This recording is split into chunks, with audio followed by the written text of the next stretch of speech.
And I've been in Central Oregon for about 15 years, but Oregon, like 25 years, most of my life.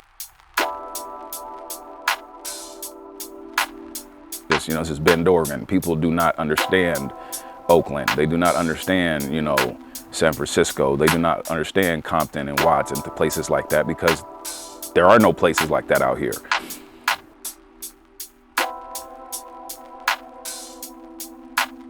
I love nature and I love the outdoors, so I love it here. But at the same time, it's like I wish I can see more of my people here.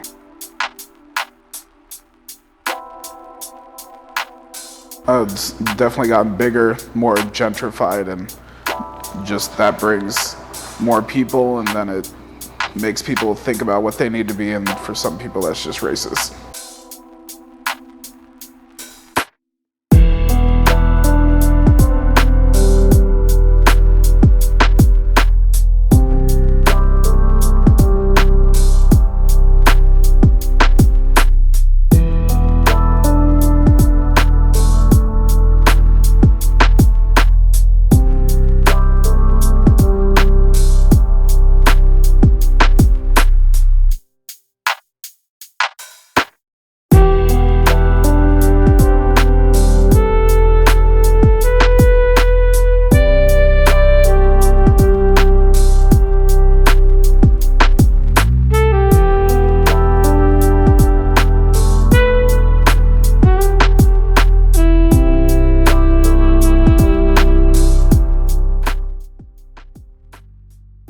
I came originally from Southern California, lived in Vegas for a little bit, but yeah, I've been in Redmond for 12 years. The biggest difference was the day that I came to Central Oregon, people started asking me my race. And they were asking me like what I was mixed with and where did I come from. And in everywhere else, it was just like, you have beautiful hair and beautiful skin.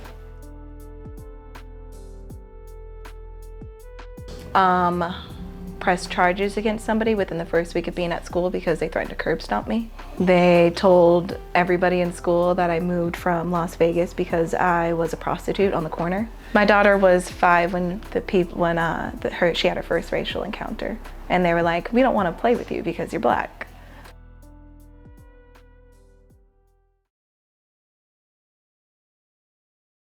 Well, the largest change has been increased awareness on the part of the predominantly white community of racism.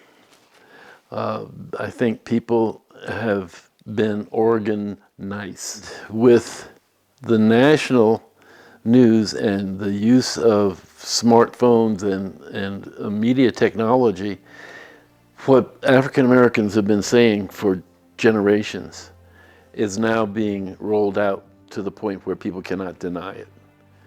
And so even here, people who are of pretty much limited, deep understanding of the experiences of African American and other folks of color for that matter, have seen the truth of the racist bones, if you will, on the structure that we're working.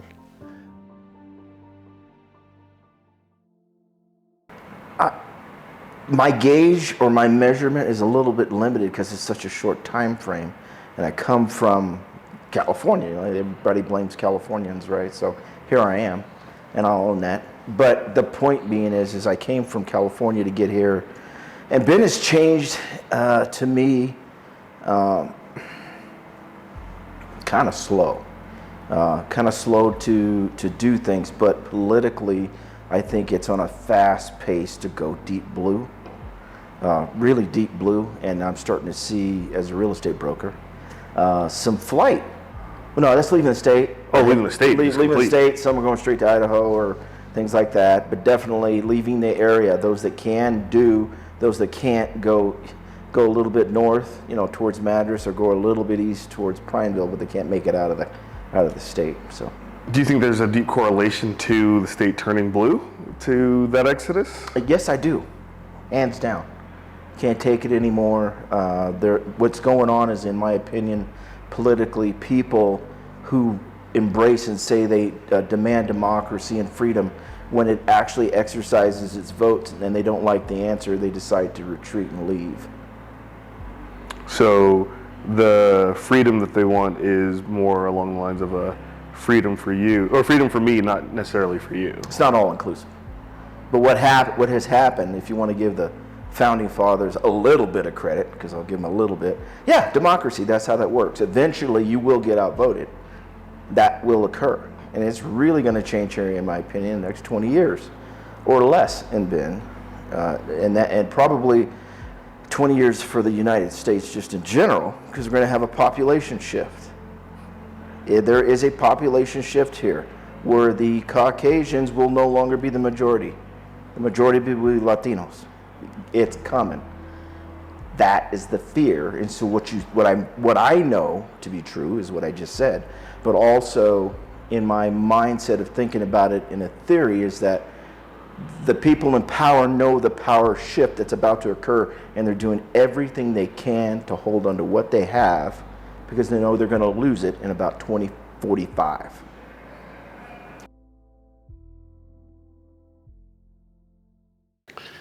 Whew. Central Oregon's changed in a lot of ways, not just the growth piece. It's changed because I think for me, I finally embraced it as a community. You see what I'm saying? I treated it as like anything else I moved to. You know, when I was in corporate America or when I was in the military, I always figured it was gonna be temporary. Get out of the community when I'm gonna get out of it and move on. But I think now that I have a family and I'm established a little bit more in some things, it's changing in so many ways. I found my family, you know what I'm saying, away from my family in North Carolina where I was raised. People who I can rely on and communicate with. And my wife and I always talk about that, is that we have more friends here than we've ever had anywhere we've lived, you know? And it's been great because the people we do have in our lives are very genuine and they're willing to sacrifice and do things this for the betterment of the community. It's changed also in a way where we can see now where the work needs to be done because not just our community, but our students and their families need us. Right, like as a Black woman, I'm Black and queer. Hey.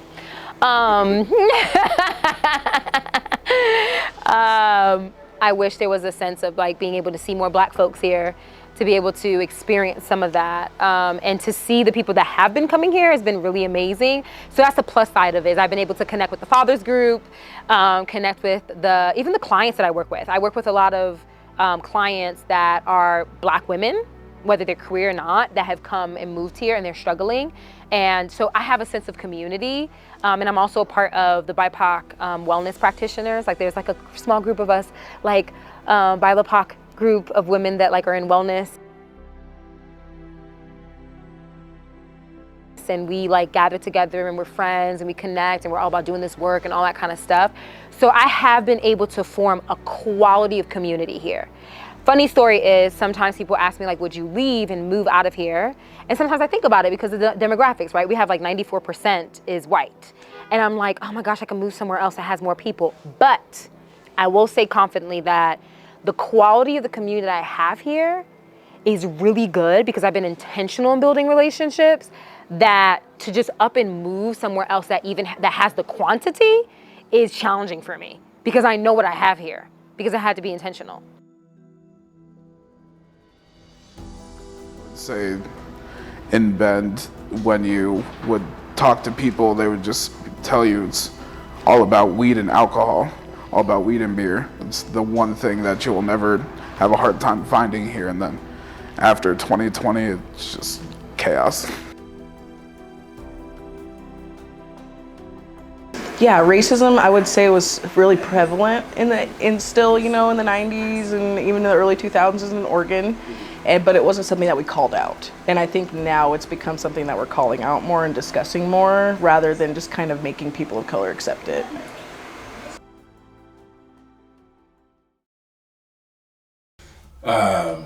It's definitely grown population-wise, just in general population-wise, you know, and you know, as we're specifically speaking, you know, for the Black experience, that population has grown too, you know. And so when I first got here, I was working at COCC, and there was 2 Black people on campus, the whole campus that worked at COCC. It was myself and the overnight janitor. I think we met maybe twice in the whole time that he and I were both there. And then, you know, eventually COCC's got a few more Black folks over there, not a whole lot, but when I left, you know, in last September, there was at least 4 or 5 of us at COCC. But just in general, just see more Black people moving into town, along with the population growth, you know, as much as everybody else has been coming over, you know. So, you know, there's a saying in town, racism with a smile, right? We hear that a lot in Bend. And so I was working in financial aid, and it was a college day, right? So the high school students come in, and they bus them in from Crook County and Lapine and Madras and all that, you know, and so they come up to the college for,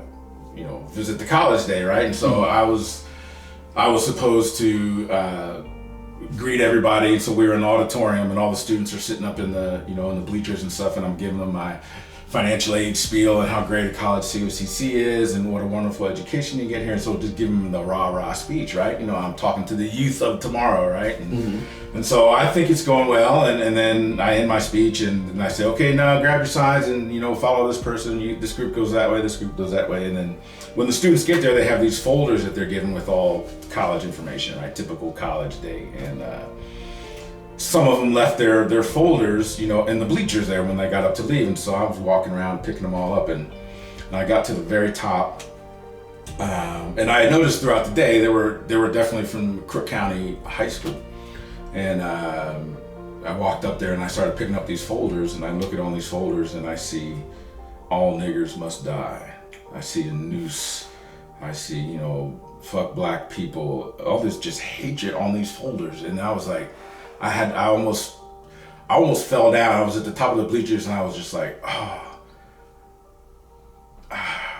I'm reliving it now, right? You know, and then I'm thinking, I'm like, I was down there in front of all these kids, giving them this positive message about education, and meanwhile, all they see is this nigger down there talking, and they're scribbling on their folders, saying these things. And I was just like, damn, I'm in Central Oregon. And this was probably like a couple, maybe 2 years after I had started at COCC and really moved to Central Oregon. And I was like, damn, okay, so this is kind of what we're dealing with, you know, that racism with a smile. They didn't say it to my face, but they're up there saying it amongst themselves and pointing me out. And it was a trip, man. It was wild. And that kind of shaped my, you know, sometimes racism, you can get complacent, right? But then there's those moments where it just slaps you across the head and you're like, you have to go, oh shit, I forgot. That's right, damn, that shit is here, it's still here, right? Because you can't get complacent. If it doesn't happen all the time, you kind of just move through your life, but then there's those moments that just kind of, you know, smack you up across the face, you know?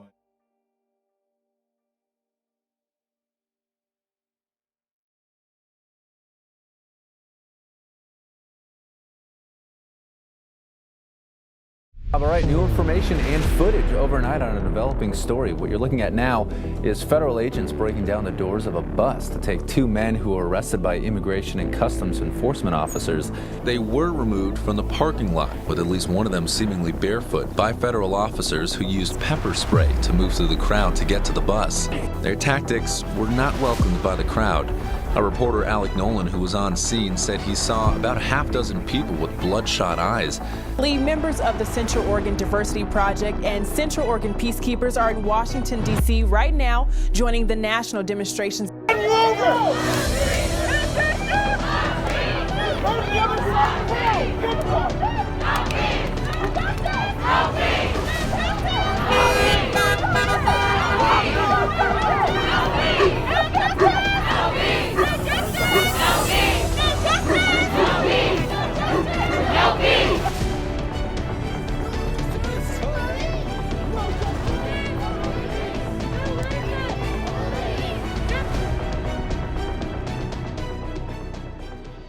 No, in 2019 when I started doing because I started off with like little bags of teas and wands and stuff like that, and I didn't get a lot of like pushback. There wasn't any like you know, like there wasn't a lot. People didn't really have a lot to say. And then after 2020, people had a lot to say.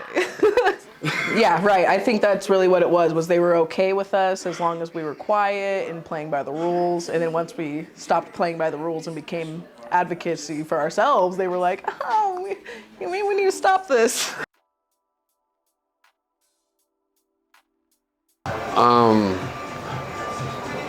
The feel was different because of what everything was going on. It does feel different, but I think a lot of that has to do with guilt. A lot of that has to do with not knowing.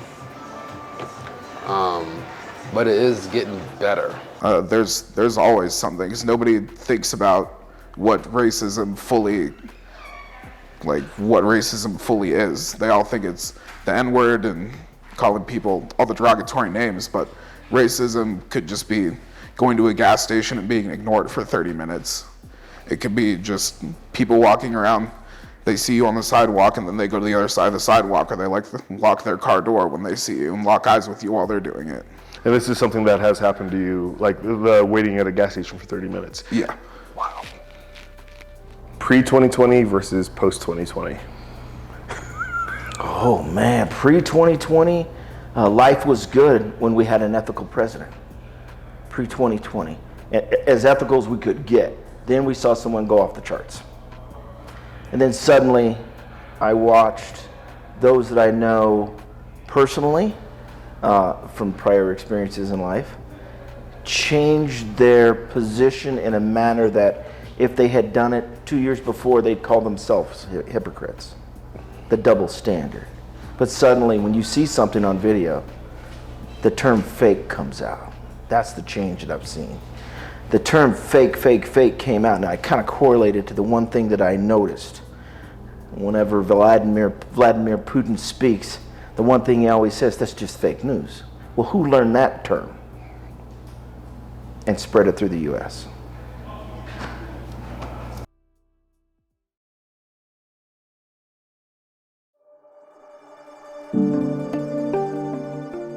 Ooh, that's a cold question.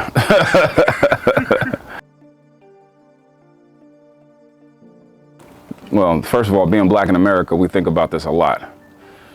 Almost every day, if not every day.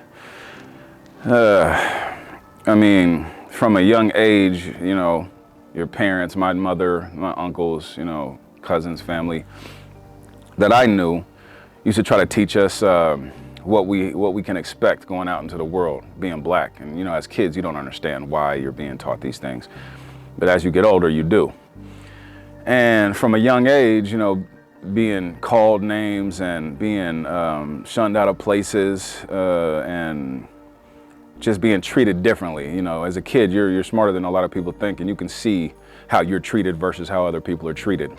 I have, for most of my life, been in small, fairly rural communities because I've been doing university. And most universities, Cornell University, where the hell is Cornell? It's in Ithaca, New York. But guess what? There's a cluster of black folk there. So part of what I did in the Black Studies program is we got together and we started a school in Southside Community Center. Moving into Bend in Central Oregon is not a new landscape for me. It's not like I came out of Harlem or Atlanta or someplace, you know.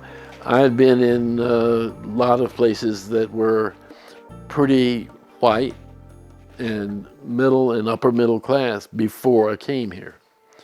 And I'm kind of accidentally here because of, this is where physically I want to be. I don't know, it's, you have your good days and you have your bad days. If you lived here for a long time being a black man, after a certain while, you feel the pressure of idiots, so to speak. But for the most part, there's more good people out here than assholes. You know what I'm saying? But my main issue out here is like, as far as like food, style, clothing line, fashion, all that stuff that I used to get back home so easily, I can't get it here, you know. So would you say that being out here is a bit isolating sometimes? Yeah, I could say that. I mean, if I didn't, I would be worried if I didn't know my folks, because I would feel real lonely. You know what I'm saying? It's not isolated for me. I'm Haitian, and so I grew up in a very Haitian household, Caribbean language, like Creole, the second language, and that kind of stuff. And born and raised in Jersey, I was around Puerto Ricans, Dominicans, Blacks, Jamaicans, Haitians, right? And it was when I was in high school that I had to navigate more white spaces, and that was part of just my mom realizing, as a Caribbean woman migrating here, that okay, this country works and benefits certain type of people. So how do I get more in proximity to a certain type of people for my kids, and so for survival. And so for me, I've experienced what it's like to be a Black woman in all different areas, and I think Oregon is just another, I don't know, pinpoint in my life, another chapter. Being Black in Oregon has probably been the most liberating thing that I've experienced, to be completely honest with you. That's not because of Oregon, but it's because of the timing. We had a pandemic. We know everything that happened with George Floyd, Breonna Taylor. I mean, the lives that have been lost well before that, but it was a pivotal moment in 2020. I just happened to be in Oregon during that pivotal moment, and it challenged me to look at things that I was never willing to look at before, or I didn't feel safe enough to look at before. So being Black in Oregon in this time and age, such as a time like this, has been very liberating for me, because I had to be intentional with every single decision, every step of healing. I had to pull back from capitalistic ideas and rest, with the help of COVID, unfortunately. So yeah, I think it's been a sense of healing. So even though there are a lot of things in Oregon that is problematic in the history, and I experienced racism, I cannot discount the liberation and the healing and the intentional things that I have had to do for myself. You know what I found, that when I go back home, which is San Francisco Bay Area, when I go back home and visit friends, because most of my family moved out of the San Francisco Bay Area, but when I go back home and I visit the areas and reminisce, when I'm in Bend, Oregon, it's a little bit different.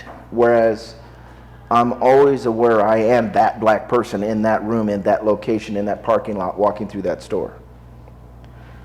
Whereas when you go home, you're just home and you walk around and you relax. You get to really look around. But in town, trust me, I'm not picking up any dangers or anything like that, but I'm that one thing that's not part of this puzzle. But when I first moved here, 2014 full-time, but 2012 through 14, I'd visit once a month, and I'm looking.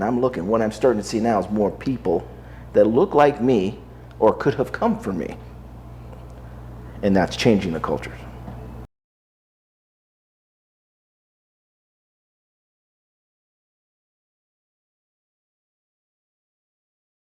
I mean, it means a lot. I think, as a lot of people know, Central Oregon Diversity Project had a Juneteenth celebration before it became official in Central Oregon. And so even then it was like this new thing almost to a lot of people here. They're like, what's Juneteenth? And we were like, what? And then once it became official, people were like, oh. And we saw the shift almost of like, once it's recognized by the white leaders and the leaders in our state, then a lot of people were on board and they're like, okay, now we'll see Juneteenth as this real thing. I'm all about liberation, man. Come on. Anytime I can give a person an opportunity to have agency and being able to fulfill what they want out of their lives, and if it starts by something like Juneteenth, that's all it is. It's the stepping stones of realizing I'm free. But we had enslavement in this country. Were we really free? This day means a lot because it shows, hey, just a day we can let our hair down, just enjoy the pageantry of who we are as people of color. Black people, let's be honest. We were enslaved.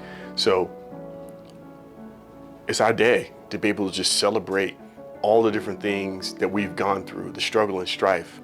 One thing I was watching was, I think it was the movie Selma that we showed. And what resonated with me was that one day, why is it, when they were asking one of the elder ladies in the movie, she goes, why is it you guys always cook and clean and do all this stuff? He goes, because we understand when those men go out there, they have to put on a totally different face to be able to be accepted. And they come home and they have not been, they didn't feel like they were kings out in the regular public. But when they come home, I want them to make him feel like he's a king in his house. So that's why I fix him a plate. That's why I do those things. Guess what? Juneteenth means that. We need to be treated like kings and queens. We need to be able to revel in the things that we've created. We built this country. Give us our goddamn credit. And it's like, Black people have been saying it's a real thing, you know, but it took our elected leaders to come forward and say, oh, we'll recognize it now, for people to jump on board. And so now, to like have this celebration that is thankfully being run by Black people in Central Oregon, because it's not always like that in a lot of places, I think it's this huge opportunity for us to just massively educate people in our community, because there are so many people that, like you said, this is the second year officially that these people have even heard of Juneteenth, a lot of them. So it's a huge opportunity to educate people. What I'm looking forward to is I want to see, you know, the idea, the simple idea of 2 years ago, you know, a couple of Black men winding up in the park, suddenly there's 30 of us. A year later, it's double. And 1,500 people showed up too, that we didn't know, and we fed. We fed them. What is gonna be for 2022? I don't know. And that first meeting was like 30 Black men in a park with no cops. It was a neat day. You know, we all got together, we all brought a plate of something, and we ate and we talked, and we had a great turnout. And then a year later, we had a crazy idea. Let's have another one in the same park. And 1,500 people showed up. We fed them. We had a good time with no issues. A lot of gratitude. A lot of people that have adopted kids of color that just wanted to show them another man of color doing something. And we continue to do something. Here we are in 2022 about to have the biggest event that I never thought it was going to get this big. Okay, that's just because I'm always skeptical. But just because I know how much energy it has taken. If the people could only understand how many hours that it takes to get this done, they'd have mad respect. If you can have Oktoberfest, we can have Juneteenth. Well, it makes me feel good, you know. I feel happy to share our culture with people. I'm awesome about that. I feel a little two ways about it, because a lot of people don't know what it is. You bring it up, they're completely oblivious to what it is. And I see we're doing good things, but I can't help but just to think about the negative that comes from it, as far as people taking it light, not thinking what we're doing is serious, being condescending. Stuff like that worries me. But as an adult, I'll just take the better path and not lower myself to the bullshit. You know what I mean? So, I mean, I'm stoked that we're doing it. We have a great opportunity. I'm more excited for the kids to learn. Like last year, you seen young Black kids super surprised that young or old Black men could do this, especially in this town. And then they was looking up to us. That's where it affects me the most. You know what I'm saying? It's cool, everybody can come out, have a good time, eat, whatever. But how we affect the children and how they move forward, that's what I take dear. It means a lot to me. It's part of who I am. It really is part of why I'm here. It's part of why my mother and my father even have met to even make me come here. It's everything. And the fact that I can bring my daughter, and the fact that I can show her a life to where nothing is hidden and we're all proud, it makes me proud. It brings the tears to my eyes, because she doesn't have to hide. She's Black and Mexican, and she doesn't really care that she's a little bit white, but she is proud of her dark skin, and she's proud to not hide, and she's proud when people kind of hate her, because that means that she's just that more gorgeous. Yeah. Having Juneteenth here is huge because I come from, you know, a place where they celebrate Juneteenth every year. And to come to a place that had never even really heard of it, you know, it's to be so close to California. We're one state over. How the hell have you never heard of Juneteenth? You know, have you never, you know? That's why we started this out here, because having Juneteenth out here is huge. There's no way to have a black community without black events, without black led businesses. You know, we have Martin Luther King and, you know, Black History Month. I mean, it shouldn't be a month. It should be celebrated all year round. And so having Juneteenth here is a big deal because we get to teach people that do not know about Juneteenth what it means to us. And you get to not just teach them about Juneteenth, but teach them that we are here. And here's some of our culture. Here's, you know, some of the foods we eat. Here's why we dress the way we dress. Here's why we talk the way we talk. We don't wish to overshadow anybody else. We just want to be included in the conversations, included in the celebrations.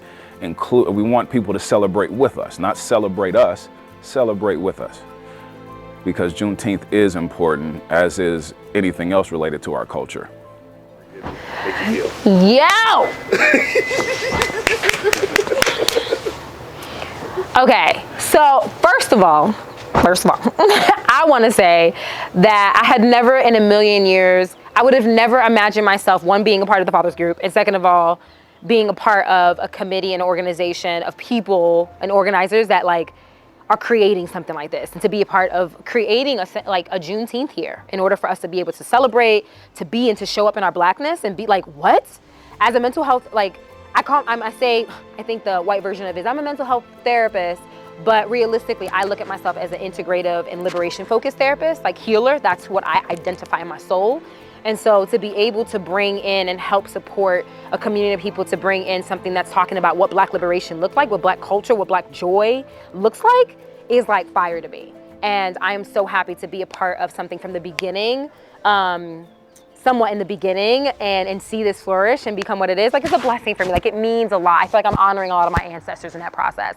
And Central Oregon needs it. Bottom line, point blank, we need to celebrate Black culture here. We need to understand what Black culture actually looks like, and to be able, my heart feels heavy in a sense of like joy and happiness, because I know that as we continue to like build this and it becomes more annual, we'll be able to actually, even in the Black culture, I feel like there's a sense of openness that's gonna happen within ourselves to deconstruct the things that we have learned as Black people, because I do believe anti-Blackness is something that if you are a part of the Eurocentric and American Western viewpoint, then you have been, everybody is impacted by anti-Blackness.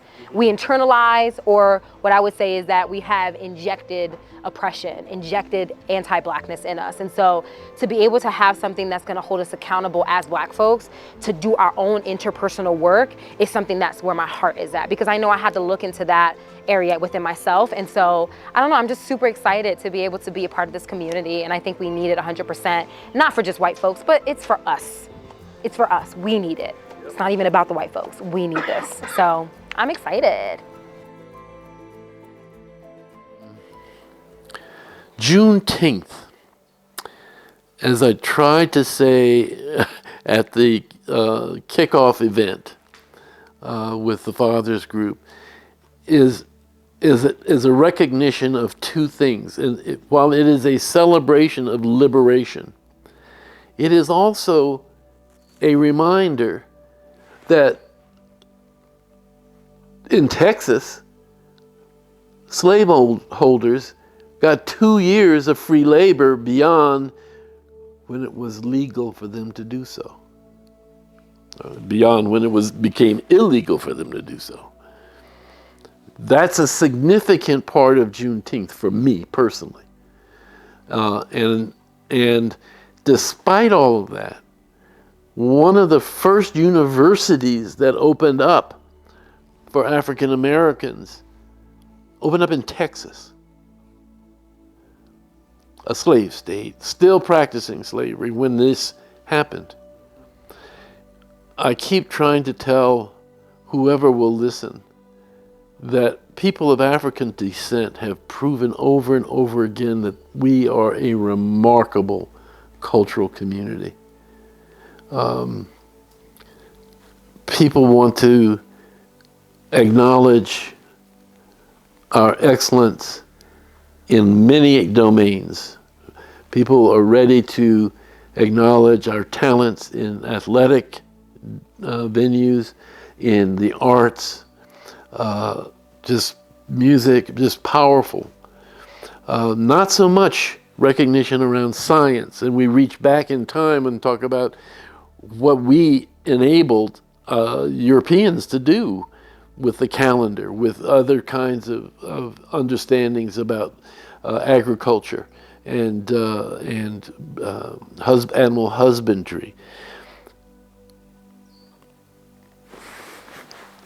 The Juneteenth event, for me, is both a recognition of our power and our unbelievable cultural proficiencies. I'm going to call them proficiencies. Secondly, if we look at what happened in the ensuing 30 years, where over 82 universities, colleges were inaugurated and started in our community, the value of education.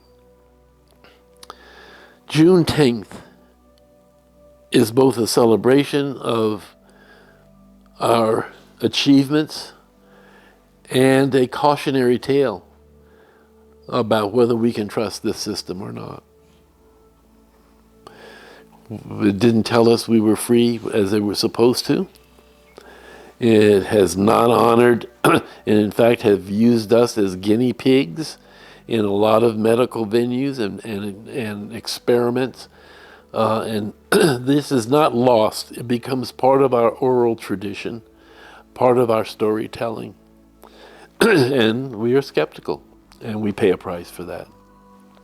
We invite the Central Oregon community to come and play with us, get to know us, and to there is that. Oh, it's like a kid in the candy store, because you're gonna look around and you're gonna see the candy you hate, and it's gonna hate the fact that you're enjoying the candy store without them. That's what it feels like.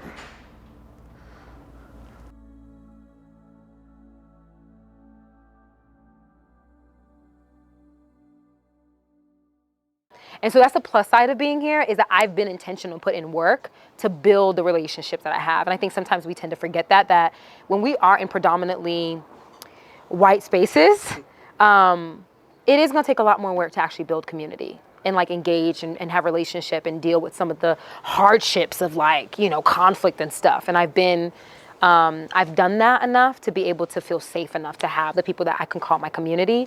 That's the plus side. The stuff that had been hard is, I'm not even gonna talk about the white space that much, because I think it's a given. In a lot of ways, that's a given. It's always gonna be hard when you don't have yourself represented. But the way I seek liberation is, again, if I'm intentional with creating community that I need, then that's the way I'm liberating myself. Like, let me connect with people so I can help liberate myself, because ain't nobody else gonna do it. It's been a long learning process. I didn't really fully understand how big like race has been a thing in my entire life. Like, I would say since it's a smaller area, you have more chance of being noticed more often. So then people just kind of automatically get used to seeing you. So then once they're used to seeing you and realizing that you're not a threat, then they're gonna try and talk to you.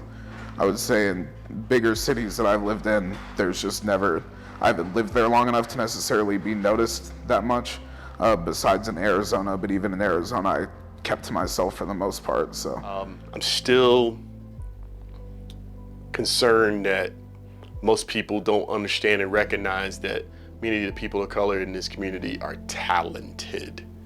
And we still have to seem like a white chaperone or a white man's stamp of approval to be able to get to certain pieces, right?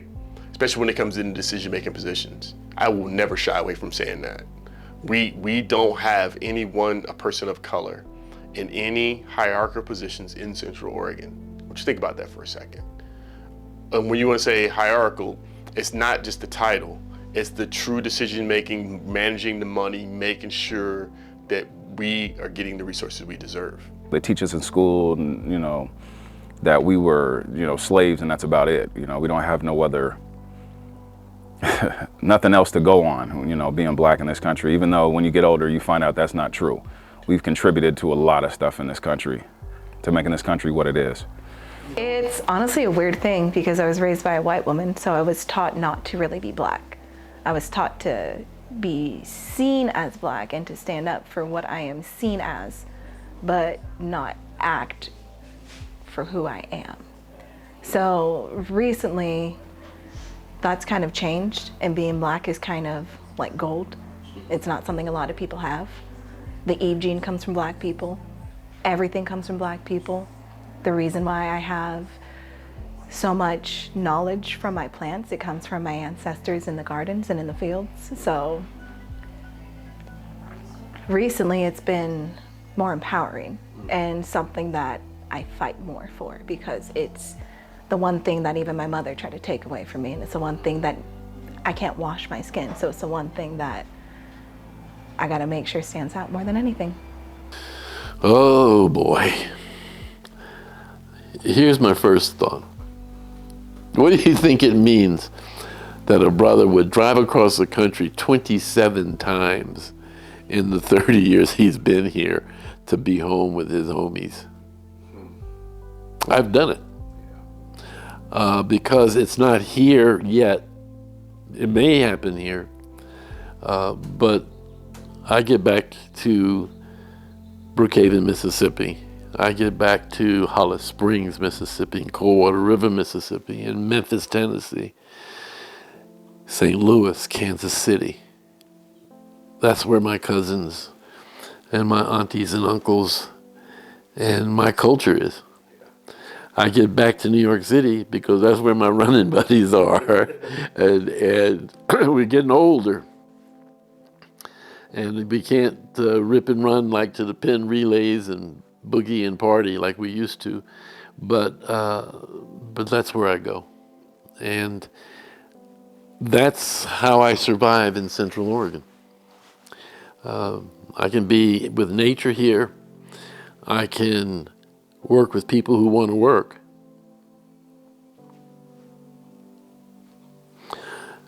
But home is where my roots are. That's New York City, that's down south. Do me regardless, and what happens, happens, because I'm not gonna change myself or water myself down for anyone, whether it's my music or when it comes to the Fathers Group. It's just how it is. And that's just the way everybody should be. You shouldn't have to water yourself down. You shouldn't have to temper or tone yourself down. It's like this. There's a lot of different ideals and ways to approach reaching the same goal. Here's mine. I am not about shut up and just listen to me. If you feel you can help, help. If you feel you can contribute, contribute. If you feel that what we're doing in your heart, this isn't something that is for Facebook, this isn't something that's for likes. Doing what is right, doing what is wrong. Bottom line, if the black people in this community feel a certain way because of how the history of Central Oregon itself, not allowing black people to even live here. So for black people to even be living here is a huge step, and it doesn't change, you can't change everybody's mind. There are still people out here that do not like black people just for the simple fact that we exist. It's not something you're gonna be able to change. I really don't care. Working with us, alongside of us, key words, working with us alongside of us, because that's the only way this is gonna get accomplished. Anything's gonna change. We have to work together.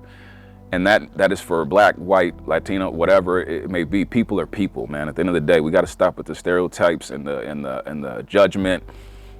If you don't get to know somebody and know where their heart lies, then you cannot judge them. You cannot talk about them. You cannot say anything about them, period. No matter if you're black, white, or whatever else. So don't judge people with preconceived notions. Don't just guess. Don't just act like you know. Don't think you know. Find out. Do the research. Do the work. I mean, we have to do it all every day. We have to do research just to make it down the street. So put yourself in uncomfortable situations, have uncomfortable conversations, and a lot has been done. A lot is being done. There are people in Central Oregon saying enough is enough, it's time to stand up, it's time to do something, and that's why we're here. That's where we're calling on all you to step up and be a part of the solution, no longer a part of the problem. It's something I think about all the time, and I think that's important too, to understand that that's always on your mind. I grew up in DC, Chocolate City, where when I was growing up in DC, it was 95% black, and so you don't necessarily think of your blackness in the way that you do out here, right? Because you're in the community, you know you're black, right? But you're not isolated as black, you know. And so out here, it's something that you have to think about, and every movement you make, the reactions that you get, or the what you project is based on that, right? You always know that you're a black person in Central Oregon, if that makes any sense.